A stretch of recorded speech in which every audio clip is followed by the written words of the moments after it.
എവിടെയായിരുന്നു എന്ന് ചോദിക്കുന്നവരോട് ഞാൻ ഇവിടെ ഉണ്ട്. ഞാൻ യാത്രയൊക്കെ കഴിഞ്ഞ് വന്നു.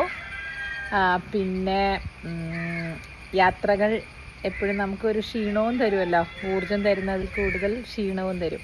അപ്പം അതെല്ലാം വീട്ടിൽ വന്നിട്ട് റീകൂപ്പറേറ്റ് ചെയ്തുകൊണ്ടിരിക്കുകയാണ്. അപ്പോൾ പെട്ടെന്ന് എനിക്കൊരു കാര്യം പറയണമെന്ന് തോന്നി. ഈ യൂട്യൂബിൽ ഞാൻ അന്നൊരു ദിവസം ഒരു കുട്ടിയെ പറ്റി ചെയ്തിട്ടുണ്ടായിരുന്നില്ല, കുട്ടിക്ക് ഇപ്പോൾ വയ്യാണ്ടായി എന്നൊക്കെ പറഞ്ഞിട്ട് വീഡിയോ ഒക്കെ വന്നിട്ടുണ്ടായിരുന്നില്ലേ.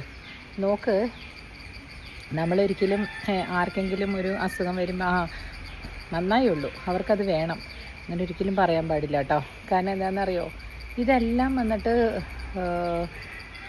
ജീവിതത്തിലൊരു ഡെസ്റ്റിനി എന്ന് പറഞ്ഞൊരു സാധനം ഉണ്ടാവും.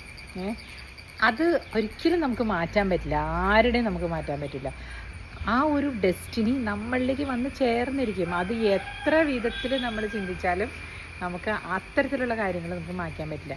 സോ ആരെങ്കിലുമൊക്കെ ആ കുട്ടിക്ക് എഗൻസ്റ്റായിട്ടൊക്കെ നമ്മൾ വീഡിയോ ഒക്കെ ചെയ്യുമ്പോഴേ അത് അപ്പോഴത്തെ ഒരിതിന് ചെയ്തു എന്ന് മാത്രം. പക്ഷേ പിന്നീട് അതാ അതിൻ്റെ കയ്യിലിരിപ്പ് ആരാണ്, അങ്ങനെ ഒരിക്കലും പറയാൻ പാടില്ല കേട്ടോ. അതൊന്ന് പറയണം തോന്നി എനിക്ക്. ഇപ്പോൾ ഞങ്ങളുടെ ഈ 2 പട്ടിക്കുഞ്ഞുങ്ങളെ വയ്യാണ്ടായി ഒരെണ്ണത്തിന്. അപ്പോൾ 2 കുഞ്ഞുങ്ങളൊന്നുമല്ല, അഡൾട്ട്സായി, അവർ 3-4 വയസ്സുണ്ട്.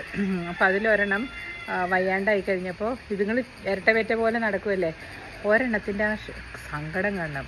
ഇന്ന് തിരിച്ചു വന്നപ്പോൾ ഇത് 2 കൂടെ ഭയങ്കര, അതായത് അവരുടെ ആ മിസ്സിങ് കാണണം. മൃഗങ്ങൾക്ക് പോലും അങ്ങനെയല്ലേ, ഒരെണ്ണത്തിന് വയ്യാതെ ആകുമ്പോൾ ഒരെണ്ണത്തിൻ്റെ ആ സങ്കടം എന്ന് പറഞ്ഞ പോലെ നമ്മൾ മനുഷ്യർ പരസ്പരം പൂരിതമല്ലേ. ഒരാളുടെ ഒരു സങ്കടം കാണുമ്പോൾ നമ്മുടെ മനസ്സിൽ അയ്യോ അങ്ങനെ ഒരു ചിന്തയായിരിക്കണം വേണ്ടത്. അതായത് ഒരു എംപതി, സിംപതിയേക്കാൾ കൂടുതൽ എംപതിയാണ് ഈ ലോകത്തിന് ആവശ്യം. നിങ്ങൾക്കറിയാമല്ലോ അതിൻ്റെ വ്യത്യാസം. എംപതി എന്ന് പറഞ്ഞാൽ നമ്മൾ ആ ഷൂസിൽ അവരുടെ ആ സ്ഥാനത്ത് നിന്ന് നോക്കുമ്പോൾ നമുക്ക് വരുന്ന ഒരു ഫീലിംഗ്, അതാണ് എംപതി. സിംപതി എന്ന് പറയുന്നത് എവിടെയായിരുന്നോ, ഫ്രെഡ് വാസ് മിസ്സിങ് യു. എന്തായിരുന്നു, എവിടെ പോയേക്കുമായിരുന്നു? കണ്ടാ, ഹി വാസ് മിസ്സിങ് യു. ചോടെ മാറിയാ, അസുഖം മാറിയാ?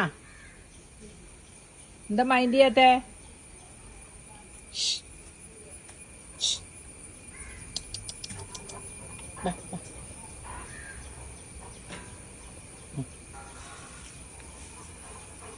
ചുക്ക് ചുക്ക് ചുക്ക് ചുക്ക് ചുക്ക് ചുക്ക് ചുക്ക് ചുക്ക്. പാവങ്ങള് 2 പേരും കൂടെ അവർക്ക് മിസ്സായിരുന്നു. ഇതിന് സുഖമില്ലായിരുന്നേ. അയ്യോടാ, കിടന്നോട്ടാ, കിടന്ന ബിസ്ക്കറ്റ് കൊണ്ട് തരാട്ടാ.